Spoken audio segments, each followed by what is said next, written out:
Espiritu Santo. Amen.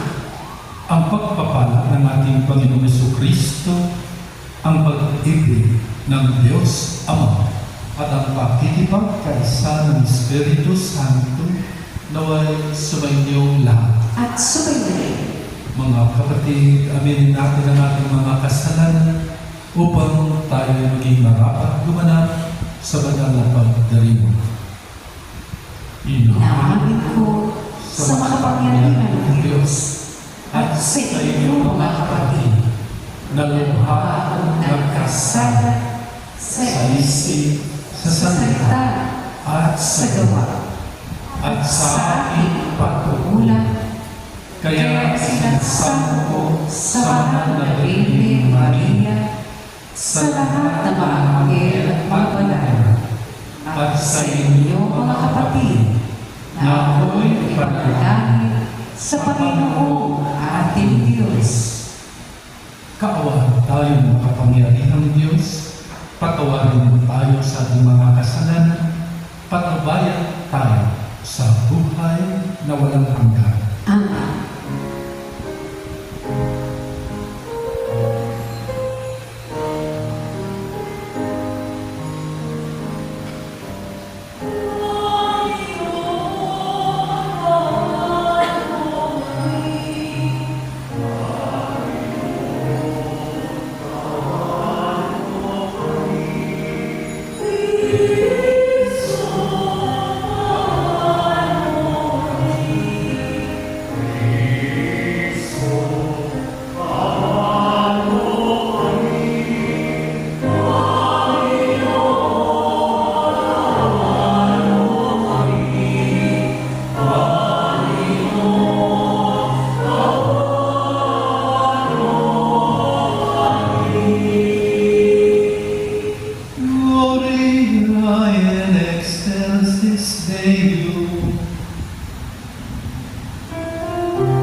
Ama naming makapangyarihan, ang iyo nawang kagandahang loob ay manguna at sumubaybay sa aming pamumuhay ngayon at araw-araw upang kami ay itaguyod sa kaninindigan na gumawa ng kabutihan sa pamamagitan ni Jesucristo kasama ng Espiritu Santo magpasawalang hanggan. Amen. Pakinggan natin ang kapapahayag ng salita ng Diyos.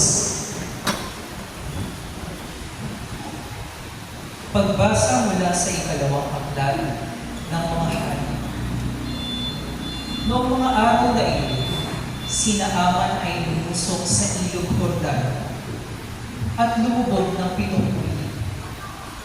At tulad ng sinabi ni Eliseo na nauli sa dati ang kanyang katawan at kuminis mula sa ketong ang kanyang balat, tulad ng balat ng sanggol. Sina Aman at ang kanyang mga kasama ay nagbalik kay Eliseo. Sinabi niya, "Ngayon, napatunayan kong walang ibang Diyos sa ibabaw ng lupa, kundi ang Diyos ng Israel. Narito, pagdamutan ninyo itong maliit kong nakayanan." Ngunit sinabi ni Eliseo, "Buhay ang Panginoong Diyos na aking pinaglilingkuran. Hindi ako tumatanggap ng kahit ano." Pinilit siya ni Naaman, ngunit nagpakatanggi-tanggi siya.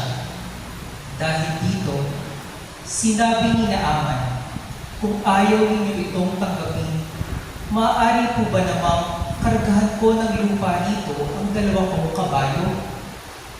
Mula ngayon, hindi na ako maghahandog sa ibang Diyos maliban sa Panginoon."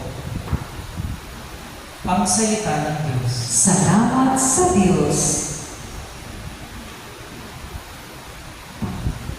Panginoong nagliligtas sa tanang bansay na hayag. Panginoong nagliligtas sa tanang bansay na hayag.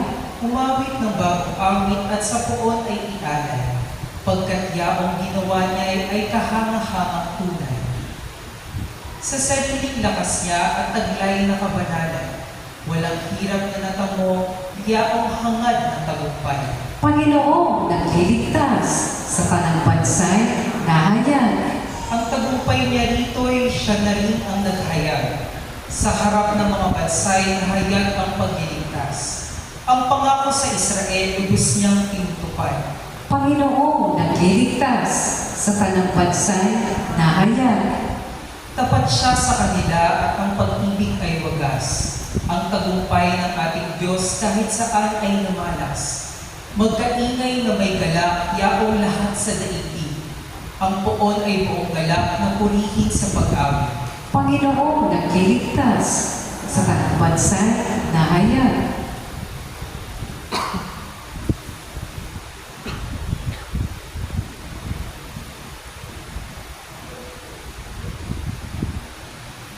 Pagbasa mula sa ikalawang sulat ni Apostol San Pablo kay Timoteo. Pinakamamahal ko, alalahanin mo si Jesucristo, ang nagmula sa angkan ni David at ang muling nabuhay. Ito ang mabuting balitang ipinangangaral ko, ang dahilan ng aking pagdurusa hanggang sa matapos na tulad na isang salarin. Ngunit hindi maigatapos ang salita ng Diyos. Pinagtitiisan ko ang lahat ng bagay alang-alang sa mga hinirang ng Diyos upang magtamo rin sila ng kaligtasan mula kay Kristo Jesus at ng walang hanggang kalwalhatian. Narito ang kasabihang mapananaligan. Kung tayo'y namatay, nakalangip ni Jesucristo, walang salang mabubuhay na kasama niya tayo. Kung tayo naman ay magtiis ng hirap sa mundong ito, maghahari naman tayo kapiling ng ating Kristo. Kapag siya'y itinakwil sa harapan ng mga tao, pagdating ng takdang araw, itatakwil niya tayo. Kung tayo ay hindi tapat, si Kristo ay tapat pa rin, sapagkat ang sa Kanya ay hindi niya itatakwil. Ang salita ng Diyos. Salamat sa Diyos. Magsitayo na po ang lahat at bigyan galang ang mabuting balita.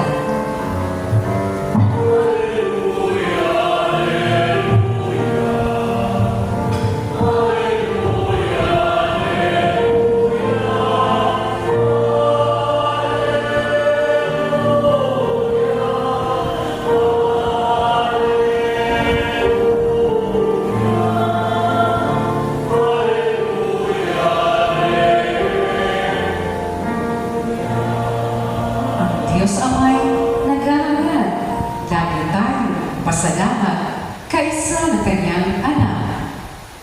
Alleluia. ang Panginoon. At sumayo rin. Ang mabuting balita ng Panginoon ayon kay San Lucas. Papuri sa iyo, Panginoon. Noong panahon iyon, sa paglalakbay ni Jesus patungong Jerusalem, nagdaan siya sa hangganan ng Samaria at Galilea. Nang papasok na siya sa isang nayo, siya'y sinalubong ng 10 na itlumi. Tumigil siya sa malayo-layo at humiyaw ng Jesus, Panginoon, mahabag po kayo sa amin. Nang makita sila, ay sinabi niya, pumayag kayo at pakita sa mga saserdote. At samantalang sila naglalakad, gumaling sila. Nang mapuna ng isa na siya'y magaling na, nagbalik siyang sumisigaw ng pagpupuri sa Diyos. Nagpatira pa siya sa kanan ni Jesus at nagpasalamat. Ang tao tuloy sa kalitan. Hindi ba 10 ang gumaling? Tanong ni Jesus, nasaan ang siya? Wala bang nagbalik at nagpuri sa Diyos, kundi ang dayuhan ito? Sinabi ni Jesus sa kanya, tumindig ka at pumayo sa landakan. Pinagaling ka dahil sa iyong pananalig. Ang mabuting balita ng Panginoon. Pinupuri ka namin, Panginoong Yesu Kristo. Magandang gabi po sa lahat. 10 itungin, alam nilang masalubong nila sa Jesus at nakilala nila sa Jesus sa pamamagitan ng mga balita. Nagpapagaling ang tao nito. Kaya itong 10 itungin, magkasabay sa malayo-layo, sumisigaw, Jesus, Panginoon, mahabag po kayo sa amin. Isang panalangin ng may sakit. Tinatawag si Jesus na Panginoon. At sila'y nagbabakasakali, makapakinggan. Sa malayo-layo din, sumagot si Jesus, humayo kayo at pakita sa mga saserdote. Ang mga saserdote noon, yung magbibigay ng prescription sa mga may sakit. Noon yun, ayan mga doctors. Ang prescription na ibibigay ng mga saserdote, hindi naman yung gamot. Kung anong iaalay sa templo. Dahil balikan na, ito po ang iaalay ng kalapati, kambing, o bakaya hayop na masabi ng isang saserdote. Mas kayo'y magaling na. Sa 10 na gumaling, isa lang ito nagsasalita. Yung siyam, yung mga nagpasabi, ano na nangyari sa kanila. Pero tinanong talaga niya, asan na ang siyam? 10 ang gumaling. Isa lang ang gumaling. Dayuhan pa. Siguro itong entitlement. Mga Israelita kami, nararapat lang na pagalingin mo kami dahil kami nararapat na bilang mga anak ng Diyos. May isang Samaritan, hindi Israelita, pero pinagaling mo. Balita, ang kaligtasan, ang pagpapagaling ay hindi lamang limitado sa mga Israelita, kundi sa lahat ng tumatawag kay Jesus. Panginoon, mahabag po kayo sa amin.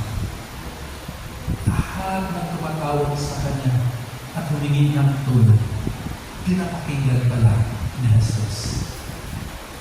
Mga kapatid, natutuwa si Jesus sa isang Samaritana na nagpatira pa sa kanan ni Jesus, nagpapasalamat.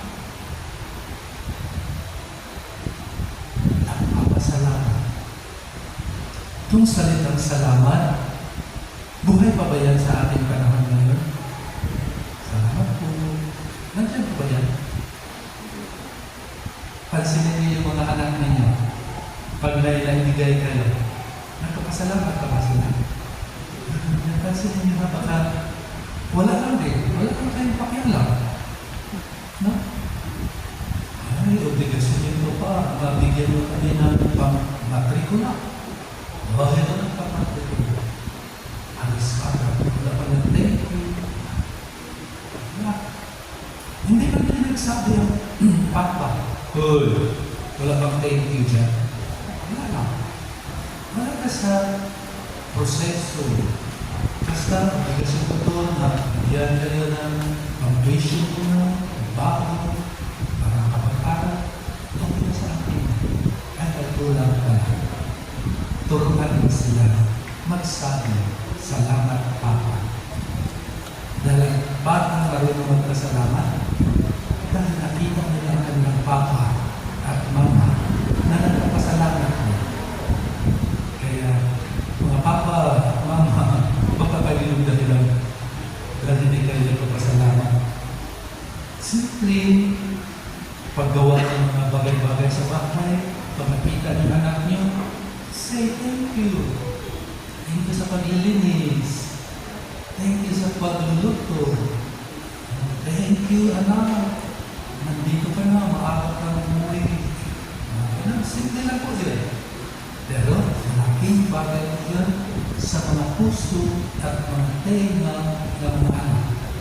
Dahil susundan nila kayo. Pero kung malaman lang, wala. Wala lang. Pero mahalaga, kailangan ka lang magpasalamat. Lahat na ating naranasan, lahat meron tayong karanasan na maganda, may karanasan din tayo hindi maganda. Lahat yun, biyaya. Sa mga hindi maganda, na problema ka, pero hinarap mo at may solusyon, di ba? Biyaya po yun. At natuto ka pa. Sa mga grasyang meron ka, nagpapasalamat ka dahil andyan. Hirap, ginhawa, dapat pasalamatan. Dahil sabi, ang lahat ng ating karanasan, kung ito'y pinagnilaya, ay magdulot ng magandang relasyon at buhay ng pamilya. Sabi natin, parang pinabayaan ako ng Diyos. Parang wala ng solusyon. Natulugan mo na. Pero pagising mo, meron na. Napansin niyo. Dahil ang Diyos ay kikilos sa mga iba't ibang tao para matugunan niyong panalangin. Katulad ng mga ituloy. Sisigaw tayo, Jesus, Panginoon, salamat po. Jesus, Panginoon, kaawaan mo po kami. Jesus, Panginoon, tulungan mo po kami. Tumayo na po tayo.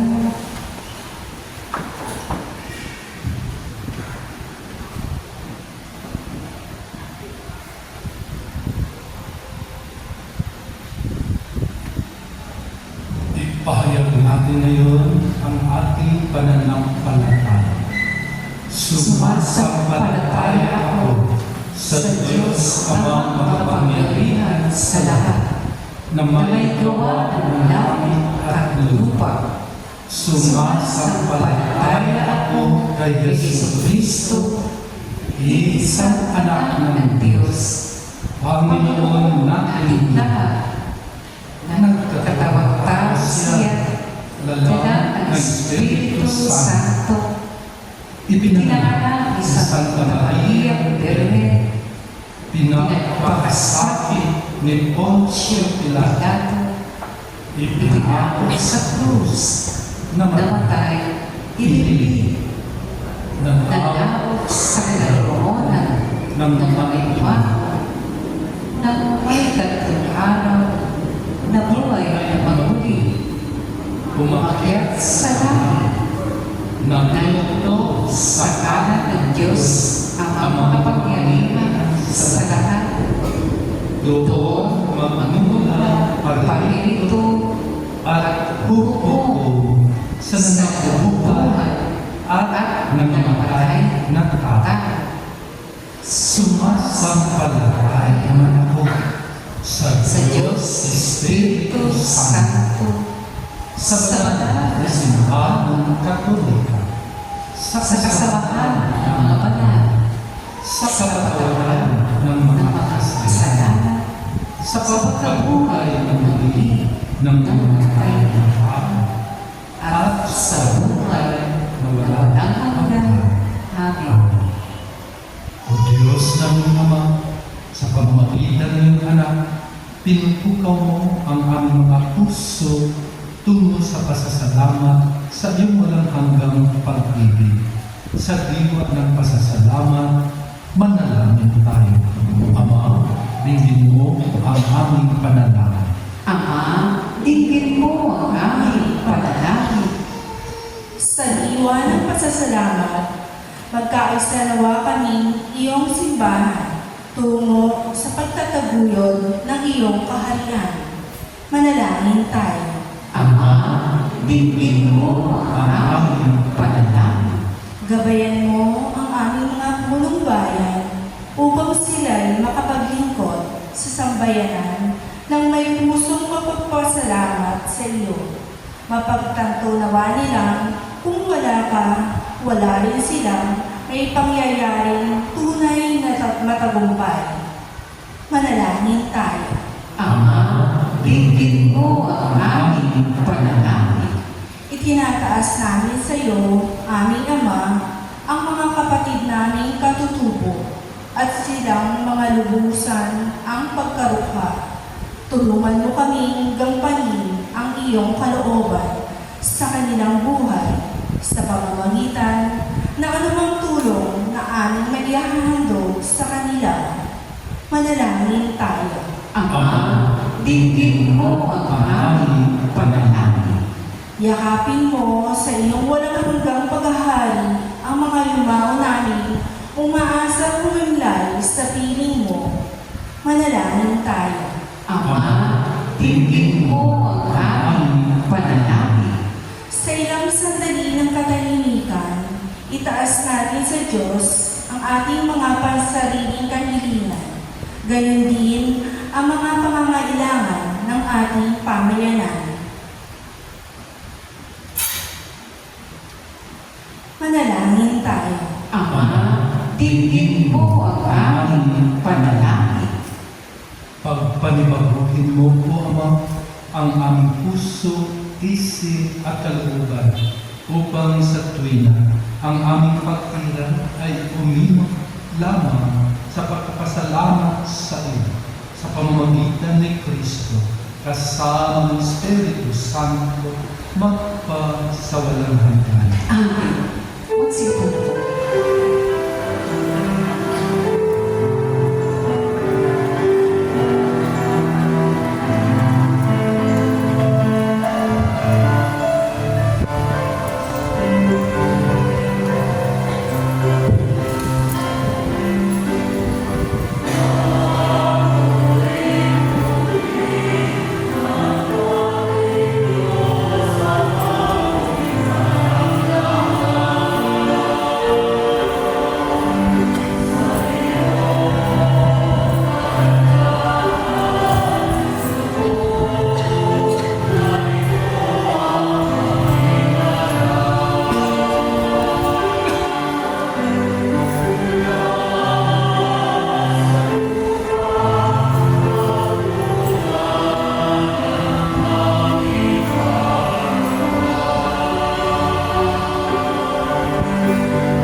upang ang paghain natin ay kalugdan ng Diyos amang makapangyarihan. Tanggapin nawa ng Panginoon itong paghahain sa iyong mga kamay, sa kapurihan niya at karangalan, sa ating kapakinabangan at sa buong sambayan niyang banal. Ama naming lumikha, tanggapin mo ang aming mga panalangin na sumasaliw sa aming paghahain upang sa ginaganap naming pagdiriwang, kami ay makatawid sa kaluwalhatian sa pamamagitan ni Jesucristo kasama ng Espiritu Santo magpasawalang hanggan. Amen. Sumainyo ang Panginoon. At sumayin, Itaas sa Diyos ang inyong puso at diwa. itinaas na namin sa Panginoon. Pasalamatan natin ang Panginoong ating Diyos. Marapat na siya ay pasalamatan. Ama naming kapangyarihan, tunay ng marapat na ikaw ay aming pasalamatan. Kahit na ikaw ay pinagtaksilan ng sangkatauhan, ikaw ay patuloy pa rin sa iyong pagmamahal. Ikaw na ang nagpuno sa aming pagkukulang. Ikaw pa rin ang nagsugo ng tutubos sa tanan. Ang sugo mong anak ay naging di na iba sa amin. Bagamat di niya tinularan ang aming pagkamasuwayin. Niluog mo ito upang iyong mamalas sa aming pagkatao ang dilim mong anak. At kami ay tungkiyan mo may pag-ibig ng tulad ng pagkatahin mo sa Kanya ng higit sa lahat. Ang katapatan niya sa iyong walang mali ay nagpapanumbalik na muli sa amin ng iyong kasiyahan at ng iyong pagtingin na aming ibinaksi nung ikaw ay aming suwayin. Kaya kaysa ng mga anghel na nagsisiawit ng papuri sa iyo na walang humpay sa kalangitan, kami natuni sa iyong kadakilaan.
Ikaw ang bukal ng tanang kabanalan.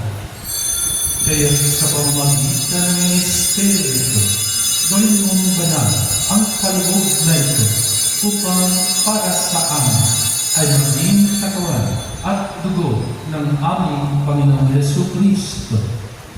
Bago niya pinagpisa ang kusang loob na maging handog, hinawakan niya ang tinapay, pinasalamatan kanya, pinaghati niya iyon, iniabot sa kanya mga alagad at sinabi, tanggapin ninyong lahat ito at kanin.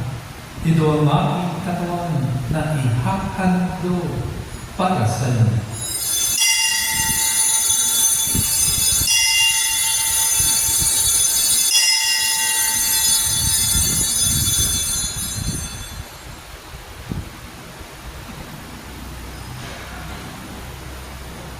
Gayon ginawa nung matapos ang hapunan. Hinawakan niya ang kalis. Muli kanyang pinasalamatan. Iniabot niya ang kalis sa kanyang mga alagad at sinabi, tanggapin ninyong lahat ito at inumin.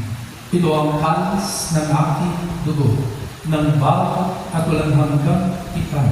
Ang aking dugo na ibubuhos para sa inyo at para sa lahat. sa pagpapatawad ng mga kasalanan.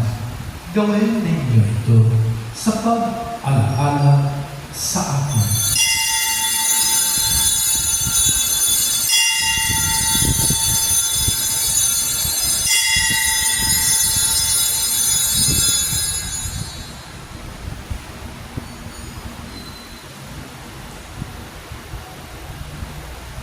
Ang misteryo ng pananampalataya.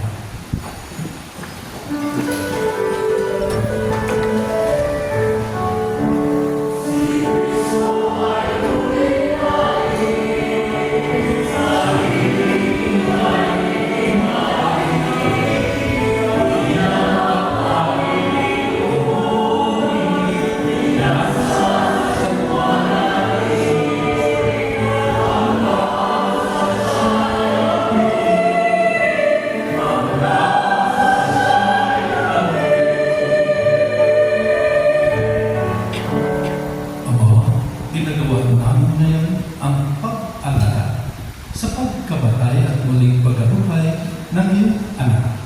Kaya tinialay namin sa ang tinapay na nagbibigay buhay at ang kalis na nagkakalawo ng kaligtasan.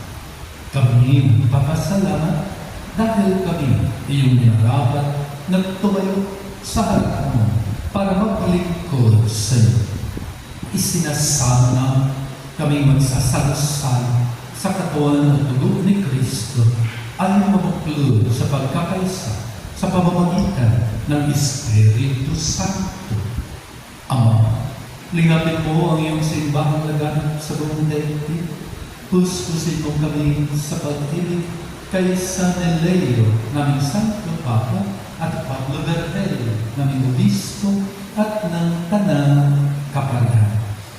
Alalahanin mo rin ang mga kapatid naming nahinlay nang may pag-asang sila'y muling mabubuhay.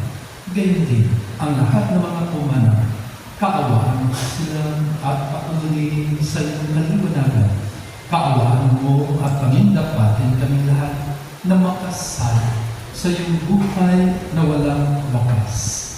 Kaisa ng Mahalagang Maria na ina ng Diyos, kaisa ni San Jose at ng mga apostol at ng lahat ng mga banal na namuhay dito sa daigdig ng kalugod sa iyo. Maipagdiwang nawa namin ang pagpupuri sa ikararangalan sa pamamagitan ng anak na aming Panginoon Hesus Kristo.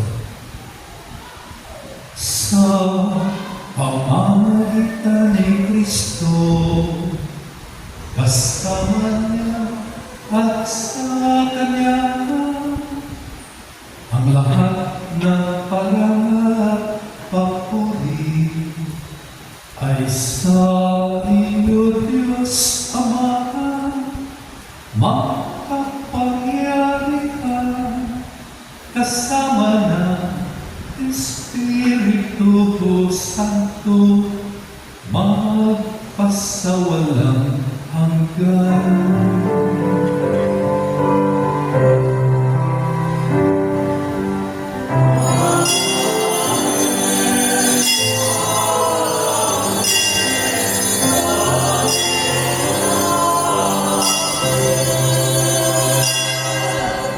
Sa pagubili ng nakagagaling na utos at turo ni Jesus na Panginoon natin ang Diyos, ipahayag natin ng lakas loob.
Kami inatyak sa lahat ng masama. Pagkalooban ng kapayapaan araw-araw, iligtas sa kasalanan, ilayo sa lahat ng kapahamakan. Samantalang aming pinananalikan ang dakilang araw ng pagpapahayag ng tagapagligtas namin si Jesu Kristo.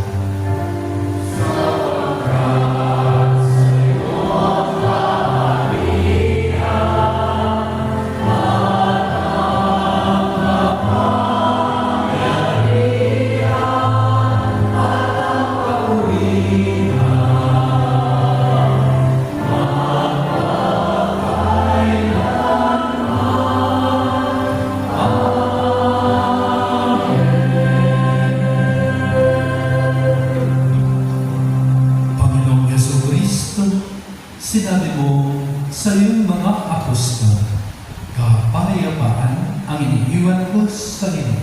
Ang aking kapayapaan ang ibinibigay ko sa inyo. Tunghayan mo ang aming pananampalataya at huwag ang aming pagkakasala. Pagkalooban mo kami ng kapayapaan at pagkakaisa ayon sa iyong kalooban. Kasama ng Espiritu Santo, magpasawalang hanggan. Amen. Ang kapayapaan ng Panginoon ay lagi sumainyo. At sumayo rin. Magbigayan tayo ng kapayapaan sa isa't isa. Pagpapahal po sa lahat.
Ito si Jesu Kristo, ang kordero ng Diyos na naaalis ng mga kasalanan ng sanlibutan. Mapalad ang mga inanyayahan sa kanyang tingin. Panginoon, hindi ako karapat-dapat magpatuloy sa iyo. Ngunit sa isang salita lamang ay gagaling na ako.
Magsipay na po ang lahat. Manalangin tayo.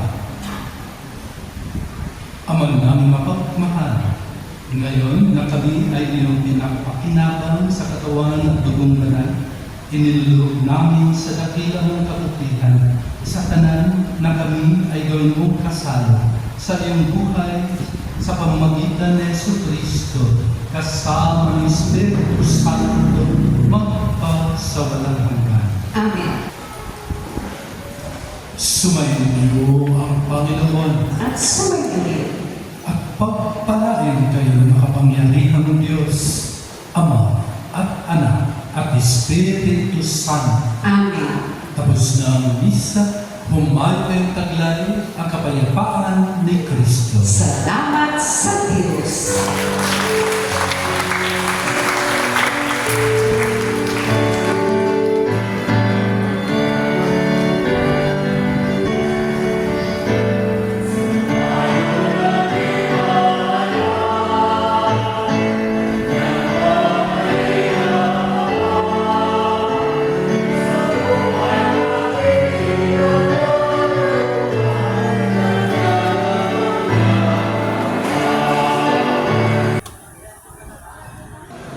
Good evening, ladies and gentlemen.